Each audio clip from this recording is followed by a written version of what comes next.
ये भी class 10th maths का स्टैंडर्ड का क्वेश्चन पेपर है जो कल पेपर हुआ था, तो उसका सॉल्यूशन हम देखेंगे। तो जो फर्स्ट 20 क्वेश्चंस हैं वो 1 मार्क्स के हैं। उनमें से फर्स्ट क्वेश्चन में हमें एक एपी गिवन थी, आपको दिख रहा है √6 √24 √54, और इसका अगला पद यानी कि नेक्स्ट टर्म हमें बतानी थी। ठीक है, तो देखते हैं कैसे होना था ये। देखो भाई ये क्वेश्चन था, तो देखो √6 है, अच्छा √24 है। √24 को देखो, √24 के जब हम फैक्टर करेंगे तो क्या बनेंगे, 2 2 4, 2 8 3 24। ठीक है, तो यहाँ पे 2 का तो पेयर बन गया, तो 2 तो रूट से बाहर आ जाएगा, अंदर क्या बचेगा 6। यानी ये क्या लिखा हुआ है, √24 को हम क्या लिख सकते हैं, 2√6। ऐसे 54 को जब आप फैक्टर करोगे तो 3 × 3 × 3 × 2। ठीक है, तो ऐसे ही 3 का पेयर बनेगा, 3 रूट से बाहर आएगा, रूट के अंदर क्या बचेगा 6। ठीक है, तो √54 हमारा क्या है, 3 √6। तो अब हमें एपी दिख रही है, ये √6, ये √2 √6, ये 3 √6 है ना। पहली टर्म है √6, दूसरी 2 √6, तीसरी है 3 √6, यानी √6 का कॉमन डिफरेंस सार्वंतर चल रहा है। तो नेक्स्ट टर्म हमें 4 √6 मिलेगी, है ना। अब ऑप्शंस में देखेंगे तो ऐसे ऑप्शंस दे रखे हैं हमें, है ना। तो 4 √6, इस 4 को भी अंदर डालना है √6 के साथ, ऐसे 4 √6 है ना, अंदर डालेंगे तो ये 2 बार लिखा जाएगा, है ना। जब बाहर निकालते हैं तो पेयर बनता है तो बाहर आता है 1 बार, तो ऐसे ही अंदर डालेंगे तो 2 बार जाएगा, है ना। 6 4 = 24, 24 की 4 से करेंगे तो 96, तो √96 इसका आंसर होना था। ये देखो ये ऑप्शन है ना इसका, ये वाला आंसर हो जाता। अब नेक्स्ट क्वेश्चन देखेंगे, ये वाली हिंदी में फिगर है कि ई एफ पैरेलल है पी क्यू के, और जो ई पॉइंट है वो पी आर साइड को, देखो पी आर बोला ना तो नीचे से ऊपर की तरफ देखो 5:4 में डिवाइड कर रहा है, यानी ये 5 पार्ट है और ये 4 पार्ट है। ठीक है, अगर आप टोटल लेंथ की पूछो तो टोटल 9 हो जाएंगे ना। देखो 9 सेंटीमीटर इसकी लेंथ नहीं है, लेकिन ये समझो कि टोटल लाइन को अगर हम 9 पार्ट में डिवाइड कर रहे हैं तो 5 पार्ट ई पी है और 4 पार्ट ई आर है। पी क्यू की लेंथ 6.3 बताई हुई है हमें, तो आपसे कह रहे हैं कि ई एफ की लंबाई बतानी है हमें। ठीक है, एक चीज़ देखते हैं, देखो हमें गिवन है ई एफ और पी क्यू पैरेलल है, तो इससे क्या फ़ायदा मिलेगा, जब भी हम किसी ट्रायंगल में किसी एक साइड के पैरेलल लाइन ड्रॉ करते हैं तो 2 ट्रायंगल में डिवाइड हो जाता है ना, तो वो दोनों ट्रायंगल हमेशा सिमिलर होंगी, यानी जो ये ऊपर वाली ट्रायंगल और नीचे वाली ट्रायंगल है, यानी कि जो ट्रायंगल ई आर एफ है वो सिमिलर होगी ट्रायंगल पी आर क्यू से। ई आर एफ और पी आर क्यू सिमिलर होंगी, है ना। आप ऐसे समझ सकते हो, देखो जैसे ये लाइन इसके पैरेलल है तो ये कॉरस्पॉन्डिंग एंगल इक्वल होंगे, ये वाला एंगल कॉमन हुआ तो एंगल एंगल सिमिलरिटी रूल से दोनों ट्रायंगल सिमिलर हो जाएंगी। नहीं तो सीधा भी याद रख सकते हो, अगर किसी ट्रायंगल की एक साइड के पैरेलल हम लाइन ड्रॉ करते हैं तो जो 2 ट्रायंगल में मिलेगी, छोटे वाली और बड़े वाली, वो हमेशा सिमिलर होंगी। ठीक है, और अगर सिमिलर होंगी तो उनकी साइड्स की रेशियो सेम हो जाएगी, है ना। यानी अगर मैं यहाँ पे लिखता हूँ छोटे वाले ट्रायंगल की साइड से आर ई लिखता हूँ, तो बड़े वाले ट्रायंगल की साइड क्या लिखनी पड़ेगी, आर पी। वो किसके इक्वल होगा, ई एफ, छोटे वाले ट्रायंगल की साइड ई एफ और बड़े वाले की पी क्यू। ठीक है, देखो ऐसे कह रहा हूँ, जैसे इसकी साइड लिखी हमने आर ई, तो बड़े वाले की आर पी, इसकी ई एफ तो इसकी पी क्यू, साइड्स की रेशियो सेम होती है। तो आर ई तो हमें पता है 4 पार्ट है, और आर पी कितना हो जाएगा, देखो 4 + 5 आर पी 9 हो जाएगा। ई एफ हमें निकालना है और पी क्यू की लेंथ हमें 6.3 सेंटीमीटर बताई हुई है। ठीक है, तो ई एफ की लेंथ हमें निकालनी है, तो 6.3 यहाँ डिवाइड है ना, इस तरफ जाके मल्टीप्लाई हो जाएगा, 6.3 × 4/9, तो ये हमारी ई एफ की लेंथ आ जाएगी। इसका डेसिमल हटाएंगे तो नीचे 10 आ जाएगा, 9 7 जार 63 होते हैं, तो 7 4 जार 28, 28/10 करोगे तो 1 0, तो 1 डिजिट के बाद डेसिमल लग जाएगा, यानी 2.8 सेंटीमीटर इसका आंसर आना था भाई। देखो दोबारा देख लो, यहाँ से दिखा नहीं था, देखो यहाँ पे ये 6.3 डिवाइड है, इस तरफ जाके मल्टीप्लाई होगा, मल्टीप्लाई हुआ तो हमने इसका डेसिमल हटा लिया तो नीचे 10 आ गया, फिर 9 7 जार 63, फिर 7 4 जार ऊपर ऊपर वालों की मल्टीप्लाई करी 28, नीचे 10 था ही, है ना। तो 10 है तो 1 0 है तो 1 डिजिट के बाद डेसिमल लगेगा, तो 2.8 सेंटीमीटर आंसर आ जाएगा अपना। नेक्स्ट क्वेश्चन में लिखा है, कह रहे हैं कि उस बिंदु के निर्देशांक जहाँ ये वाली लाइन है ना वो वाई एक्सिस को इंटरसेक्ट करती है, प्रतिच्छेद मतलब काट रही है। ठीक है, सेम इंग्लिश में भी स्टेटमेंट है। तो हमें जैसे कि ये लाइन है एक, ठीक है ये लाइन है, ये वाई एक्सिस को जिस पॉइंट पे काट रही है ना उसके कोऑर्डिनेट हमें निकालने हैं। देखो करते हैं, देखो क्योंकि ये लाइन वाई एक्सिस को काट रही है, जैसे सपोज करो कहीं पे भी ये लाइन वाई एक्सिस को काट रही होगी, मान लो इस पॉइंट पे काट रही है, इस पॉइंट के बारे में क्या बोल सकते हैं, ये वाई एक्सिस पे है तो इसका एक्स कोऑर्डिनेट तो पक्का जीरो होना ही होना है, और वाई कोऑर्डिनेट हमें निकालना पड़ेगा, यानी एक्स कोऑर्डिनेट तो पक्का जीरो है, और ये वाला पॉइंट इस लाइन के ऊपर है तो इसकी इक्वेशन को सेटिस्फाई करेगा।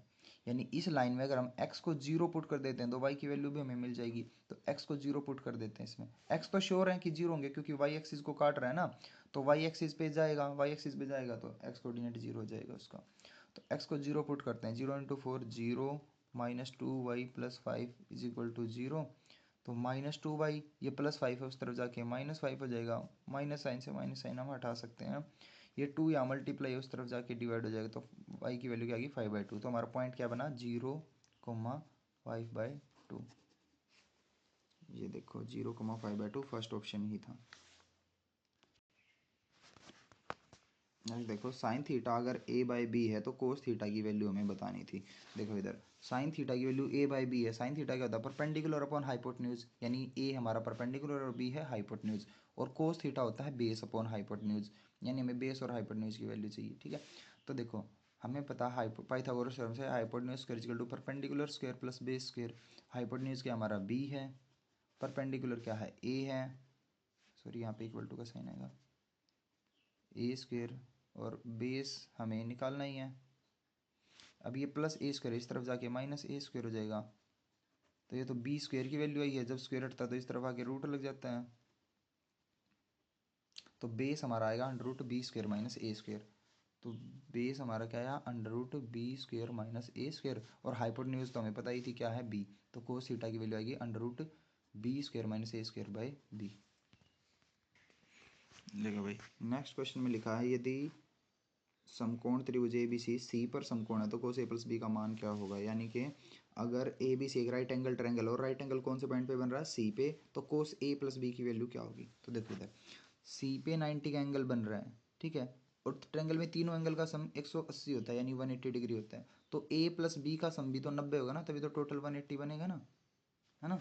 यानी हम क्या बोल सकते हैं, अगर सी 90 डिग्री का है, टोटल सम 360 ओ सॉरी 180 होता है, तो 180 में से 90 माइनस करेंगे तो 90 तो बचा इन दोनों का सम, तो यानी ए प्लस बी की वैल्यू क्या होगी 90 डिग्री, तो कोस ए प्लस बी की वैल्यू 90 है ना, तो कोस 90 डिग्री हमें पता कोस 90 तो जीरो होता है, ये देखो, तो इसका ऑप्शन आना था ये वाला डी। देखो सिक्स क्वेश्चन में लिखा चूज द करेक्ट ऑप्शन, हमें इसकी वैल्यू निकालनी थी 1 + cos² थीटा 1 + tan² इनमें से किसके इक्वल होगा। ठीक है, तो यहाँ पे देखते हैं 1 + cos² theta upon 1 + tan² theta, इसको दो तरीके से हम कर सकते हैं। एक तो ये कि इसको tan में चेंज कर लो आप, कोट क्या होता है tan का रेसिप्रोकल होता है ना, तो कोट की जगह मैं 1/tan² थीटा लिख सकता हूँ, और नीचे 1 + tan² थीटा को 1 + tan² थीटा लिखा रहने दो। ठीक है, इसके नीचे कुछ नहीं तो 1 लिख लिया। अब इसको सोल्व करके दिखाता हूँ आपको। देखो एक मेथड होता है क्रॉस मल्टीप्लाई, उससे हम ऐड कर सकते हैं आराम से। tan² थीटा की 1 से मल्टीप्लाई करोगे तो tan² थीटा आएगा, प्लस 1 की 1 से करेंगे तो 1 आएगा, और नीचे आएगा आपका tan² थीटा की 1 से मल्टीप्लाई tan² थीटा, जिसको ऐसे नहीं समझा वैसे देख लो, 1 और tan² थीटा कैल्सियम आया, tan² थीटा 1 से tan² थीटा को काटेंगे तो किस पे जाएगा tan² थीटा पे, उसकी 1 से मल्टीप्लाई करेंगे tan² theta, plus tan² theta से tan² थीटा को काटेंगे 1 पे, 1 की 1 से मल्टीप्लाई 1। ठीक है, जिसको ये वाला मेथड मुश्किल लग रहा है, अभी दूसरे मेथड से भी हम कर लेंगे एक बार इसको। इसके नीचे कुछ नहीं था तो मैंने 1 लिख दिया। जब आपको पता दो फ्रैक्शन डिवाइड में होते तो नीचे वाला फ्रैक्शन रेसिप्रोकल होकर मल्टीप्लाई में चला जाता है, यानी ये हमारा जैसे tan² थीटा प्लस 1 है अपॉन tan² थीटा है, इसके साथ ही ये 1 + tan² थीटा अपॉन 1 है ना, तो इसको मल्टीप्लाई में क्या लिख सकते हैं 1 अपॉन 1 + tan² थीटा। अब देखो ये भी 1 + tan² थीटा, ये भी 1 + tan² थीटा कैंसिल हो जाएगा, तो हमारा क्या बचा 1/tan² थीटा, और 1/tan² थीटा वापस से क्या होता है cot² थीटा, तो cot² थीटा को 1/tan लिखा था ना, तो 1/tan को वापस से cot² थीटा लिख देंगे। अब दूसरे तरीके से कैसे करेंगे, देखो देखो आइडेंटिटी होती है 1 + cot² थीटा तो क्या होता है cosec² थीटा, और 1 + tan² थीटा होता है sec² थीटा। अब आपको बता कोसेक होता है साइन का रेसिप्रोकल, यानी कोसेक को हम लिख सकते हैं 1/sin, और सेक को क्या लिख सकते हैं 1/cos, क्योंकि सेक होता है कोस का रेसिप्रोकल। फिर वही रूल जैसे बताया था, दो फ्रैक्शन अगर डिवाइड में है तो नीचे वाला फ्रैक्शन रेसिप्रोकल हो गया, यानी पलट के मल्टीप्लाई हो जाएगा, तो 1/sin² theta into 1 by cos square theta ना, तो यहाँ लिखा जाएगा cos square theta by 1। Cos square theta की 1 से मल्टीप्लाई करोगे कोस स्क्वायर थीटा, और साइन स्क्वायर थीटा की 1 से करेंगे तो साइन स्क्वायर थीटा, और cos square theta by sine square theta होता है कोट स्क्वायर थीटा भाई। देखो साइन बाई कोस टेन होता है, तो कोस बाई साइन क्या होगा कोट, तो कोट स्क्वायर थीटा इसका आंसर आना था, और ये था थर्ड ऑप्शन में। देखो 7वां क्वेश्चन क्या है, किसी वृत्त की स्पर्श रेखा स्पर्श बिंदु से गुजरने वाली त्रिज्या पर क्या होती है, लंब होती है ना, क्योंकि रेडियस और टेंजेंट के बीच कितने डिग्री का एंगल बनता है, 90 डिग्री का। तो रेडियस और टेंजेंट पॉइंट ऑफ कॉन्टैक्ट पे यानी स्पर्श बिंदु पे क्या होते हैं, परपेंडिकुलर लंब होते हैं। तो इसमें क्या आना था, लंब आना था। 7वें क्वेश्चन में क्या आना था, लंब यानी कि परपेंडिकुलर। देखो ऐसे है ना, जैसे ये टेंजेंट है, ये पॉइंट ऑफ कॉन्टैक्ट है यानी स्पर्श बिंदु है, तो यहाँ से जो रेडियस जाएगी वो इसके साथ हमेशा 90 का एंगल बनाएगी यानी परपेंडिकुलर होगी। अगला क्वेश्चन देखते हैं, इसमें लिखा है in the given figure O is the centre of the circle. ठीक है, यानी ओ इसका केंद्र है भाई। ठीक है, यहाँ से इसकी ये ए बी एक जीवा यानी कि कोड है। ठीक है, और यहाँ से ये एक टेंजेंट गया हुआ है पी ए, और हमें ये वाला एंगल 40 डिग्री दे रखा है, तो कह रहे हैं एंगल ए ओ बी यानी ये वाला एंगल हमें फाइंड करना। तो एक बार इसको फिगर में देखते हैं। देखो ये सिचुएशन है, ये टेंजेंट है और ये क्या है रेडियस। तो अभी हमने एक चीज़ सीखी थी पिछले क्वेश्चन में, अगर ये टेंजेंट है ये रेडियस है, तो टेंजेंट और रेडियस के बीच हमेशा 90 डिग्री का एंगल बनेगा। तो टेंजेंट ये है, रेडियस है, यानी ये पूरा एंगल 90 डिग्री का होना था। अगर ये पूरा 90 का है, इधर वाला पार्ट 40 का, तो ये 50 का ही तो बचा, तभी तो पूरा 90 होगा ये। तो ये 50 का है। अब हमने एक ट्रायंगल की प्रॉपर्टी पढ़ रखी है, अगर ट्रायंगल की दो साइड इक्वल है तो उनके सामने वाले एंगल भी कैसे होंगे, इक्वल। तो यहाँ पे देखो जो ये ट्रायंगल बन रही है ए ओ बी, इसके अंदर ये भी सर्कल की रेडियस है, ये भी सर्कल की रेडियस है ना, यानी दोनों साइड इक्वल हुई। अगर ये इक्वल है तो इनके सामने वाले एंगल भी क्या होंगे, इक्वल। इस साइड के सामने 50 डिग्री का एंगल बन रहा है, केवल इस ट्रायंगल को देखो ए ओ बी को, इसके सामने 50 डिग्री बन रहा है, तो इसके सामने भी कितना बनेगा, 50 डिग्री। अब जो ये ट्रायंगल ए ओ बी है, कोई भी ट्रायंगल हो उसमें तीनों एंगल का सम 180 डिग्री होता है। तो हमें दो एंगल तो पता चल गए 50-50, तो 50-50 क्या हुआ 100, और टोटल 180 होता है, तो 180 में से अगर हम 100 माइनस कर दें तो ये तीसरा एंगल हमारा 80 डिग्री का बच गया। तो एंगल ए ओ बी कितना हो जाएगा, 80 डिग्री। तो 80 डिग्री हमारा आंसर आना था, यानी ऑप्शन बी। देखो भाई ये है फिगर 9th क्वेश्चन में हमसे कहा है कि वृत्तखंड यानी सेगमेंट पी आर क्यू का, यानी जो शेडिंग पोर्शन है इसका एरिया हमें निकालना है। ठीक है, देखो सेगमेंट बोलते हैं ना इसको, सेगमेंट वृत्तखंड। तो सेगमेंट के एरिया के लिए फॉर्मूला तो नहीं होता, हम कैसे निकालते हैं, पहले पूरे सेक्टर का एरिया निकालते हैं, एरिया ऑफ सेक्टर, और उसमें से इस ट्रायंगल का एरिया माइनस, देखो सेक्टर होता है ये पूरा। ठीक है, इस सेक्टर में से इस ट्रायंगल का एरिया काट देंगे तो ये बच जाएगा ना, तो area of sector minus area of triangle. Sector के एरिया का फॉर्मूला होता है theta upon 360 into pi r square, और ट्रायंगल के एरिया का होता है 1/2 बेस इंटू हाइट। ठीक है, तो थीटा की वैल्यू कितनी है 90। ठीक है, अगर जिसको सीधा समझ आ रहा है तो एक क्वाड्रेंट है 1/4 पाई आर स्क्वायर भी लगा सकते हैं, और पाई की वैल्यू 22/7, और रेडियस की वैल्यू तो आर है तो आर ही लिख रहे हैं हम, -1/2। अब देखो ये राइट एंगल ट्रायंगल है, तो ये बेस समझ लो और ये हाइट समझ लो, तो बेस भी आर है और हाइट भी आर है, तो 1/2 बेस भी आर आएगा, हाइट भी आर आएगी। ठीक है, तो ये देखो एक जीरो से एक जीरो काट देते हैं, 9 1 9 9 4 36, तो 1/4 22/7 आर स्क्वेयर। अच्छा इसे देखो ऑप्शंस में ना पाई की वैल्यू नहीं पुट करी गई, तो पाई को पाई रहने दो, तो 1/4 और 22/7 पाई का पाई रहने दो, आर स्क्वेयर माइनस 1/2, और आर इंटू आर क्या हो जाएगा, आर स्क्वेयर। ठीक है, अब देखो सब में ना r²/4 r²/4 r²/4 है, तो r²/4 हम कॉमन ले लेते हैं। जब यहाँ से r² और 4 कॉमन लोगे तो क्या बचेगा, पाई माइनस, देखो r² था, अब यहाँ से हमें 4 कॉमन लेना, 4 तो है ही नहीं, तो आप ऐसे समझ सकते हो कि इसको 4 बनाने के लिए मैंने क्या करा, 2 से मल्टीप्लाई कर दिया, 2 से डिवाइड, इस पर कोई फ़र्क नहीं पड़ा। अब नीचे 4 बन गया ना, तो 4 तो चला गया हमारा बाहर, और ये 2 r² भी चला गया बाहर, तो क्या बचा 2। तो हमारा क्या बचना, r²/4 इंटू पाई माइनस 2, तो r²/4 into pi minus 2 first option आ जाएगा। देखो 10th क्वेश्चन में क्या लिखा है, the diameter of a car wheel, एक कार का पहिया है उसका व्यास है 42, डायमीटर। देखो जैसे व्हील है ना, तो इसका डायमीटर 42 है, डायमीटर कितना है 42 सेंटीमीटर है, और यूनिट्स का ध्यान रखना, डायमीटर क्या 42 सेंटीमीटर, तो रेडियस इसका आधा होगी यानी हाफ होगी 21 सेंटीमीटर। आगे देखो, और आगे कह रहा था number of complete revolution it will make in moving 132 kilometre. तो इस पहिए को 132 किलोमीटर की डिस्टेंस कवर करवानी है तो कितने रिवोल्यूशन चक्कर लगाने पड़ेंगे। ठीक है, तो देखते हैं एक चक्कर में ये कितनी डिस्टेंस कवर करता है, जितनी इसकी सरकमफेरेंस है एक चक्कर में उतनी डिस्टेंस कवर करेगा, है ना। तो पहले एक चक्कर में डिस्टेंस कवर निकाल लेते हैं जो कि सरकमफेरेंस के इक्वल होगी। तो सरकमफेरेंस देखते हैं कैसे निकलेगी इसकी। सरकमफेरेंस का फॉर्मूला होता है 2πr। तो मैंने लगाया 2π और रेडियस 21 है, 7 3 जार 21, 3 2 जार 6 और 6 किससे करेंगे तो 132 सेंटीमीटर। ये 132 सेंटीमीटर क्या आया है, ये आया है एक चक्कर में इतनी डिस्टेंस कवर करेगा। हमें कितनी करवानी है 132 किलोमीटर। ठीक है, तो जो नंबर ऑफ रिवोल्यूशन निकलेंगे कितने चक्कर होंगे वो कैसे निकलेंगे, टोटल डिस्टेंस और distance covered in one revolution, यानी कि ऊपर आएगी कुल दूरी और नीचे आएगा एक चक्कर में कितनी दूरी तय करा। तो कुल दूरी 132 किलोमीटर है और एक चक्कर में 132 सेंटीमीटर है। अब यूनिट सेम करनी पड़ेगी अगर हमें काम करना है तो इसमें, है ना। तो देखो 1 किलोमीटर में होते हैं 1000 मीटर, तो अभी तो ये मीटर में चेंज हुआ। अब 1 मीटर में होते हैं 100 सेंटीमीटर, तो सेंटीमीटर में चेंज करने के लिए 100। अब ये भी सेंटीमीटर में आ चुका है और ये भी सेंटीमीटर में आ चुका है। 132 बन जाए 132, अपनी यूनिट सेम हो ही गई हैं। और देखो 10⁻³ और 10⁻², तो कितनी जीरो, 5 जीरो ना, तो 10⁻5 आंसर आ जाएगा आपका। दिखा नहीं था, एक बार दोबारा देख लो इसको।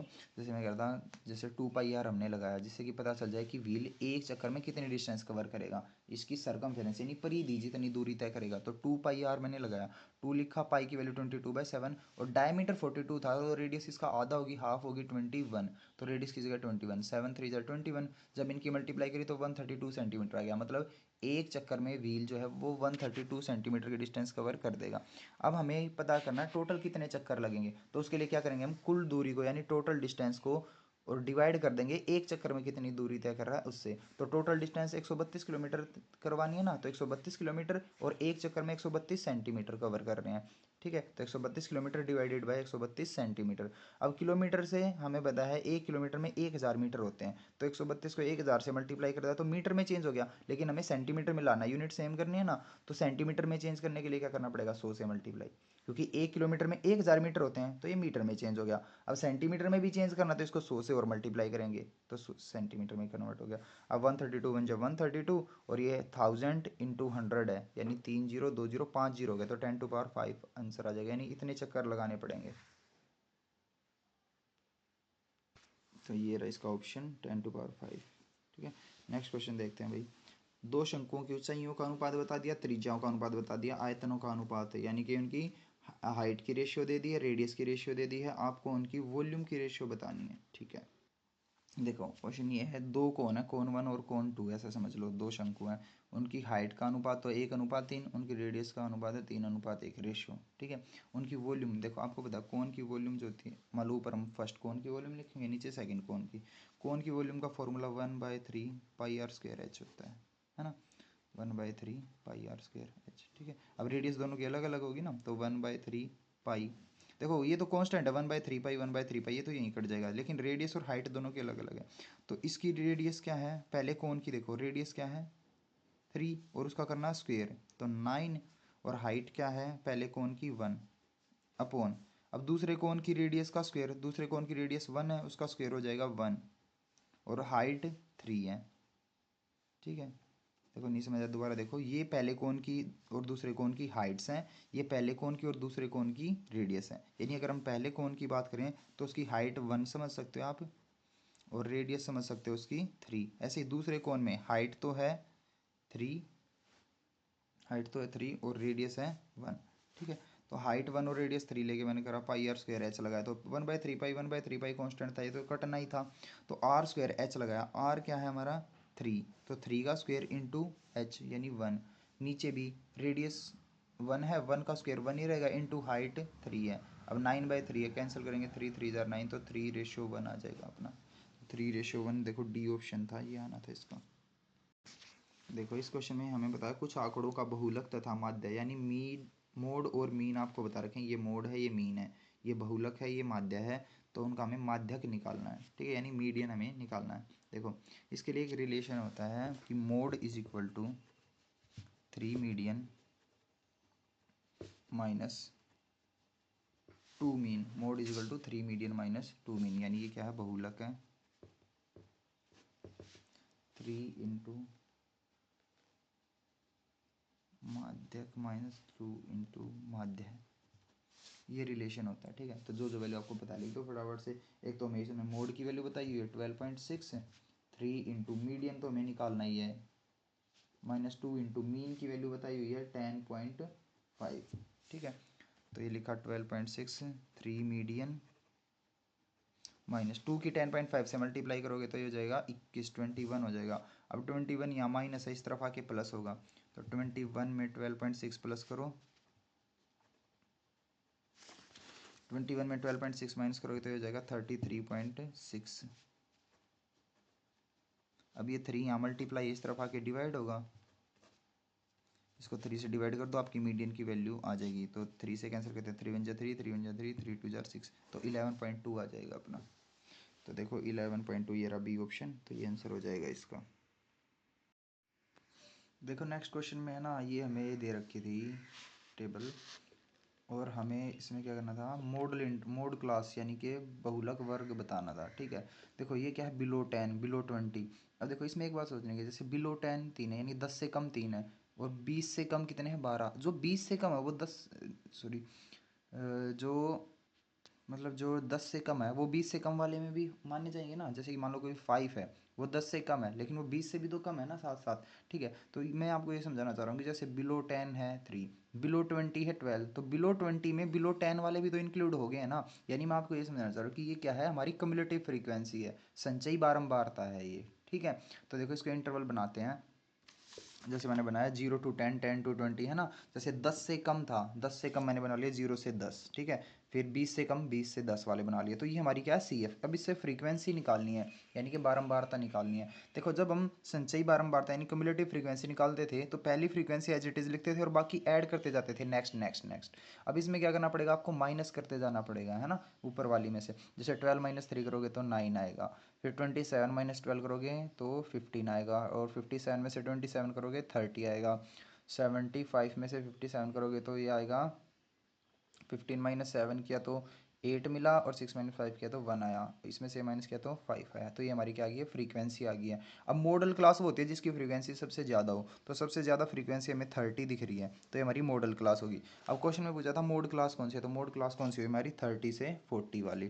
तो 30 से 40 कौन से ऑप्शन में, सी ऑप्शन में, तो ये हमारा आंसर हो जाएगा। नेक्स्ट देखो लिखा 52 पत्तों की एक गड्ढे, यानी 52 कार्ड्स की एक डेक है, उसमें से 2 पत्ते पान के यानी हार्ट के हैं, हार्ट कैसा होता है, रेड होता है, ठीक है।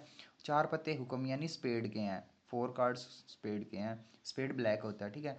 शेष गड्डी में से यानी जो रिमेनिंग कार्ड्स है उनमें से एक ब्लैक कार्ड हमें ड्रॉ करना, उसकी प्रोबेबिलिटी क्या होगी, ठीक है। यानी कौन कौन से कार्ड मिसिंग है, टोटल 6 कार्ड मिसिंग है, यानी हमारे पास टोटल जो कार्ड बचे अभी, टोटल कार्ड 52 थे, उसमें से 6 मिसिंग हो गए, 2 हमारे हार्ट से और 4 स्पेड से, 2 हार्ट से, हाँ 2 हार्ट से और 4 स्पेड से, यानी 6 कार्ड मिसिंग हो गए। तो रिमेनिंग कार्ड हमारे पास टोटल ऑफ 46 बचे हैं, ठीक है। इनमें से ब्लैक कार्ड निकलने की प्रोबेबिलिटी बतानी है। तो देखो ब्लैक कार्ड बचे कितने हैं हमारे पास, देखो ब्लैक कार्ड टोटल होते हैं हमारे पास 26 ब्लैक होते हैं, 26 रेड होते हैं, तो 26 ब्लैक में से 4 ब्लैक यानी 4 स्पेड के कार्ड मिसिंग हो गए, यानी 4 ब्लैक मिस हो गए, तो कितने बचे, 22 ब्लैक कार्ड बचे ना हमारे पास। तो 22 ब्लैक, प्रोबेबिलिटी ऐसे तो निकाली जाती है, नीचे टोटल और ऊपर जिसकी प्रोबेबिलिटी निकाल रहे हैं, तो ब्लैक कार्ड की निकाल रहे हैं, तो ब्लैक हमारे पास 22 बचे, क्योंकि 4 ब्लैक तो मिस हो गए ना। तो 22 कार्ड बचे ब्लैक, टोटल बचे 46। अब 2 से इसको कैंसिल करोगे तो 2 से करोगे तो 23, तो 11/23 आ जाएगा अपना। तो 11/23 ऑप्शन बी में है। नेक्स्ट क्वेश्चन देखते हैं, देखो लिखा है दो धनात्मक पूर्णांक यानी दो पॉजिटिव इंटीजर्स हैं अपने x और y, है ना, जहाँ पे x है 12a³ b5 और y है 14a4b³ a⁴b³, जहाँ a और b अभाज्य यानी कि प्राइम नंबर्स हैं, तो हमें एलसीएम निकालना है x और y का, ठीक है। तो देखो क्वेश्चन ये है कि x है 12a³ b5 और y है अपना 14 ए की पावर 4 बी की क्यूब। अब दो नंबर का जब एलसीएम निकालते हैं तो हमें उनके फैक्टर्स की ज़रूरत पड़ती है। देखो 12 के फैक्टर आप करोगे 2 2 जा 4 4 3 जा 12 और ए क्यूब से हमें समझ आ रहा है और बी 5 यानी ए को 3 बार बी को 5 बार। 14 को 2 इंटू 7 लिख सकते हैं ए की पावर 4 और बी की पावर 3। देखो जब एलसीएम ले लेते हैं तो हम ना उस नंबर की ना हाईएस्ट पावर लिखेंगे। जैसे देखो इसको मैं अगर लिखना चाहूँ तो देखो 2 की पावर 2 है इधर, 3 की पावर 1 है, ए की पावर 3 है, बी की पावर 5 है और यहाँ पे 2 की पावर क्या है 1 है, 7 की पावर 1 है, ए की पावर 4 है, बी की पावर 3 है। देखो एलसीएम निकालने का तरीका क्या है, आपको हर एक फैक्टर लिखना है और अगर कॉमन है तो दोनों में से जो ज़्यादा पावर वाला है वो लिखना है आपको। जैसे मैं 2 से देखूँ तो यहाँ पे 2 की पावर 1 है, यहाँ पे 2 की पावर 2 है, तो ज़्यादा पावर कौन सी है 2 की पावर 2, तो आपको 2 की पावर 2 लिखना है। फिर 3 देखो 3 की पावर 1 है, इसके पास है ही नहीं तो 3 की पावर 1 वाला ही बड़ा हो जाएगा, यही लिखना आपको। फिर 7 की पावर 1 इस पे है ही नहीं तो 7 की पावर 1 एक ही है तो वही लिखा जाएगा। ए की पावर 3 इसके पास है, 4 इसके पास है तो बड़ी ये वाली हुई तो ए की पावर 4 लिखो। बी की पावर 5 इसके पास है, बी की पावर 3 इसके पास है तो बड़ी कौन सी है बी की पावर 5। तो ये बना हमारा। जब इसको मल्टीप्लाई करेंगे 2 की पावर 2 क्या होता है 4, 4 3 जार 12, 12 7 जार 84, ए की पावर 4 बी की पावर 5, ये हमारा एलसीएम होगा और ये था ऑप्शन नंबर बी में। नेक्स्ट क्वेश्चन बताना हमें अभाज्य संख्या के कुल कितने गुणनखंड होते हैं, यानी कि total number of factors of A prime number. देखो प्राइम नंबर के दो ही फैक्टर होते हैं, 1 और इटसेल्फ। तो अभाज्य संख्या के दो गुणनखंड होते हैं, एक तो एक और एक वो खुद। तो कितने हुए अभाज्य संख्या के गुणनखंड 2, यानी प्राइम नंबर के कितने फैक्टर होंगे 2 होंगे। ठीक है नेक्स्ट देखो लिखा है number of quadratic polynomials having zeros -7 and 3, यानी हमें वो ऐसे कितने बहुपद हो गए जिसके शून्य का -7 और 3 हो। तो ऐसे तो बहुत सारे पॉलिनोमियल हो सकते हैं जिनकी ये दो जीरो होंगे, -7 और 3 जिनकी जीरो हो। ऐसे कितने पॉलिनोमियल हो सकते हैं, बहुत सारे पॉलिनोमियल हो सकते हैं, इनफाइनाइट हो सकते हैं। तो इनमें से कौन सा ऑप्शन लगेगा, मोर देन 3 वाला लग जाएगा इसमें से, है ना, 3 से ज़्यादा, क्योंकि इनफाइनाइट इसी के अंदर इंक्लूड हो गया ना, मोर देन 3 3 से ज़्यादा। अब यहाँ पे 18th क्वेश्चन देखो लिखा द्विघात समीकरण, यानी एक क्वाड्रेटिक इक्वेशन आपके पास एक्स स्क्वायर माइनस 0.04, आपको इसके रूट्स निकालने हैं यानी इसके मूल निकालने हैं। देखो इधर x square minus 0.04 is equal to 0 है, ये -0.04 है, उस तरफ जाके प्लस हो जाएगा 0.04। जब यहाँ से स्क्वायर हट के रूट लगता है तो उधर प्लस माइनस के साइन के साथ रूट में जाता है। ठीक है, अगर आपको ऐसे ही समझ आ रहा है तो इसका रूट हो जाएगा 0.2, अगर ऐसे नहीं आ रहा तो ये समझो कि रूट के अंदर देखो स्क्वायर हट के जब भी रूट लगेगा ना तो प्लस माइनस का साइन लगाना, क्योंकि जैसे कि देखो 4 है ना, तो 4 जो है 2 का स्क्वायर भी होता है और -2 का स्क्वायर भी 4 होता है ना। तो जब हम जैसे करेंगे एक्स स्क्वायर इक्वल टू 4 और एक्स की वैल्यू निकालेंगे तो वो क्या हो जाएगी +-√4 यानी +-2। ठीक है, इसलिए यहाँ पे प्लस माइनस का साइन लगाया जाता है। तो देखो जैसे 4 है तो 4 और क्या है 2 डिजिट के बड़ा डेसिमल है तो 4/100 लिख देंगे। अब देखो 4 का रूट तो होता है 2 और 100 का रूट होता है 10, तो 2/10 है तो क्या हो जाएगा, एक जीरो तो एक डिजिट के बाद डेसिमल लग जाएगा यानी 0.2, तो +-0.2 हमारी एक्स की वैल्यू आ जाएगी। और ये था आपका ऑप्शन नंबर फर्स्ट ही था। ठीक है, देखो 19 क्वेश्चन अपना असर्शन रीजन वाला है। ठीक है, एक हमारा सर्कल है, देखो ये इंग्लिश में देखा एक बार, one end of a diameter of a circle, यानी एक सर्कल है उसका जो डायमीटर यानी व्यास है उसका एक एंड तो 2,3 है, सेंटर -2,5 है और अदर एंड -6,7 होगा। और इसका रीजन इन्होंने दिया है centre of any circle is the mid point of its diameter. ठीक है, तो ये बात तो ठीक है, सीधी सीधी दिख रही है कि कोई अगर सर्कल है तो उसके डायमीटर का जो सेंटर पॉइंट होता है वो क्या होता है, हमारा सेंटर होता है, यानी मिड पॉइंट क्या होता है, सेंटर होता है। देखो मैं बताता हूँ आपको, जैसे सर्कल है, क्वेश्चन ने कहा कि इसका एक डायमीटर है और उस डायमीटर का एक एंड तो 2,3 है और -2,5 उसका सेंटर है, तो उस डायमीटर का दूसरा एंड -6,7 है। ठीक है, अगर आप इसको चेक करो तो देखो अगर ये डायमीटर है तो इसका मिड पॉइंट यही आना चाहिए, सेंटर आना चाहिए। चेक करते हैं मिड पॉइंट कैसे निकलता है, मान लो इसको x1 y1 बोलते हैं, इसको x2 y2 बोलते हैं, तो मिड पॉइंट निकलता है x1 + x2 y2 से x कोऑर्डिनेट निकलेगा और y1 + y2 y2 से y कोऑर्डिनेट निकलेगा। तो x1 क्या है 2 प्लस x2 क्या है -6 और y कोऑर्डिनेट क्या है 3, यहाँ पे y कोऑर्डिनेट क्या है 7/2। अभी देखो ये प्लस माइनस माइनस बन जाएगा और 2 - 6 करेंगे तो -4 आएगा, 7 + 3 10, 10/2 2 5 जा 10, 2 2 जा 4, तो हमारा सेंटर -2,5 आया मिड पॉइंट। तो ये बात तो सही है ना। और इसका रीजन भी सही है कि देखो अगर डायमीटर का एक एंड ये है, सेंटर ये है, तो दूसरा पॉइंट ये होगा, ठीक है। दूसरी बात है कि सेंटर जो है वो डायमीटर का मिड पॉइंट होता है, ये बात भी ठीक है। तो ये इसकी करेक्ट एक्सप्लेनेशन भी है। तो इसका हो जाएगा अपना ऑप्शन नंबर ए। अगर हिंदी में देखोगे तो ऑप्शन नंबर ए, दोनों ठीक है और ये इसकी सही व्याख्या भी करता है, ठीक है। नेक्स्ट तो लास्ट MCQ है, उसमें असर्शन रीजन ही है वो भी लिखा। The number 8 raise to the power n can not end with the digit 0 of any natural number n। यानी बोला है 8 raise to the power n है वो 0 से एंड नहीं हो सकता। और दूसरा 12 raise to the power can not end with the digit 5 for some natural number n। Hindi में आप देखोगे तो ये है, ठीक है। देखो एक्सप्लेन करते हैं इसको। देखो ये बोला है 8 raise to the power n जो कैन नॉट एंड विद 0, है ना। यानी n की किसी भी वैल्यू के लिए, जैसे आप 8 की पावर 1 करो, 8 की पावर 2 करो, 8 की पावर 3 करो, है ना, तो आपको कभी भी जो है ना एंड में 0 नहीं मिलेगा, है ना। तो इसको चेक करते हैं। जैसे देखो अगर आप 8 के फैक्टर करते हो तो 8 के फैक्टर होते हैं 2 इंटू 2 इंटू 2। जब आप 8 की पावर 2 के फैक्टर करोगे तो वो 8 इंटू 8 होगा, उसमें भी 2 इंटू 2 इंटू 2 ही आएंगे। जबकि जीरो बनने के लिए क्या होना चाहिए, एक 2 और एक 5 का पेयर होना चाहिए। तो इसमें 5 तो कभी आएगा नहीं, इसलिए कभी भी इसकी कितनी भी पावर करो आप एंड में 0 नहीं आएगा, ठीक है। इसका रीजन देखते हैं। 12 raise to the power n can end with digit 5। जो 12 की पावर n है उसके लास्ट में 5 आ सकता है। अगर 5 आ रहा है तो 5 एक ही केस में आ सकता है, जब उसके किसी भी फैक्टर में 5 आता हो। तो देखो जब हम 12 के फैक्टर करते हैं तो 2 2 जा 4, 4 3 जा 12।